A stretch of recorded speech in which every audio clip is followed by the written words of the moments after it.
Turkey's healthcare system is, well, it's a real paradox. On one hand, it's praised all over the world for its amazing quality. But on the other, it's got this giant flaw, one that's draining billions of dollars from the country every single year.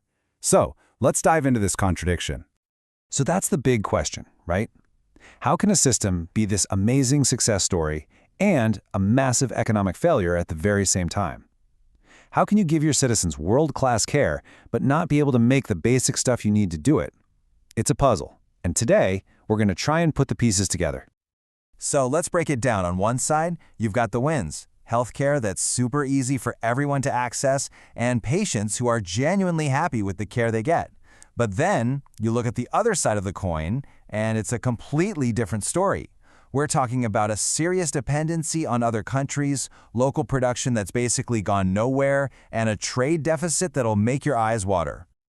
Okay, so where does this split personality come from? It's a deep problem, one that some experts say was baked into the system right from the very beginning. In fact, Professor Dr. Fidan has a pretty powerful name for it. He calls it a schizophrenic system. And honestly, that's a perfect way to describe this deep, fundamental conflict that's right at the heart of how the state handles healthcare. Think of it this way. You've got the state's left hand, which is all about being a social protector. Its job is to make sure every citizen gets the care they need. But then its right hand, it just kind of lets the entire health industry fend for itself in the free market. And that right there, that internal fight, is the biggest reason the system is stuck. All right, let's follow the money, because that always tells a story.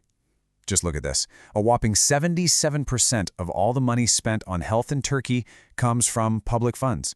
That's a huge number. So when the government is paying for 77% of everything, it's not just a customer, it's the customer. I mean, with that kind of purchasing power, the state can basically set all the rules. It can make or break an entire industry. But here's the crazy part. Even with all that power, the government's approach is totally split. It acts like a caring social provider for its citizens, but when it comes to the industry that actually makes healthcare possible, it's like an absentee landlord. It has all the power in the world to shape things, and it just doesn't. Yeah, with that much control, you'd think the government would be using it to build up a really strong local industry, right? Well, that's not what's happening. And this dependency, it comes with a seriously high price tag. So, what's the real cost we're talking about here?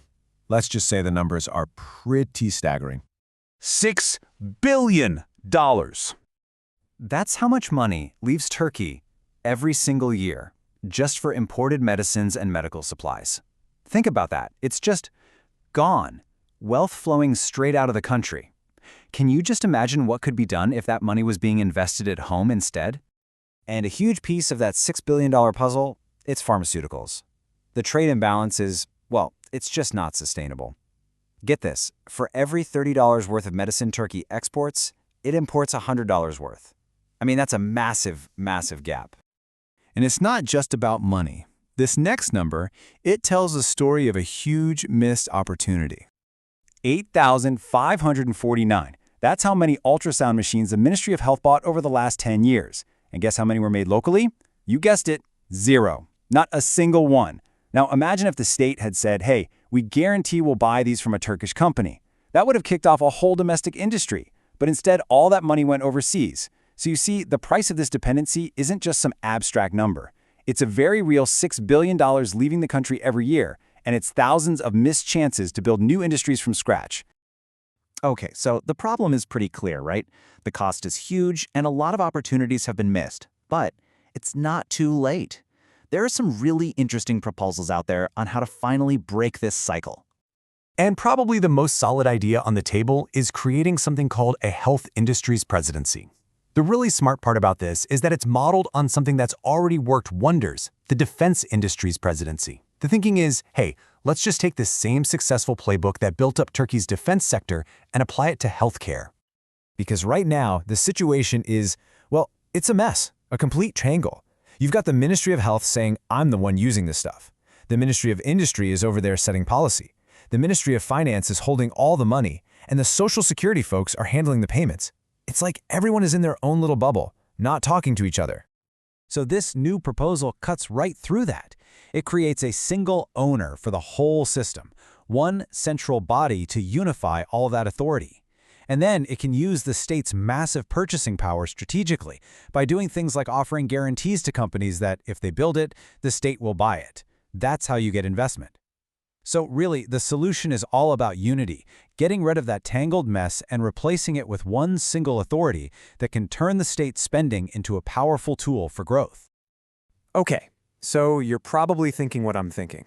If the problem is this clear, and the solution seems so logical, why hasn't it happened yet? Well, it turns out there's a whole wall of resistance, and it's complicated. First off, you have totally different economic ideas clashing inside the government itself. Some people are all for protecting local industry, while others believe in a strict free market approach. Then you've got good old-fashioned bureaucracy. Ministries don't like to give up their power, right? They're fighting turf wars to avoid handing control over to some new central agency. And on top of all that, there are international trade agreements that can actually stop the government from openly favoring its own local producers. It's a tough wall to break through. You know, the pandemic really showed us all just how vulnerable a country can be, right? How desperate we can get for something as simple as a mask or a ventilator. So maybe it's time to look at this whole thing differently. Maybe self-sufficiency in healthcare isn't just about economics. Maybe it's really a matter of national security.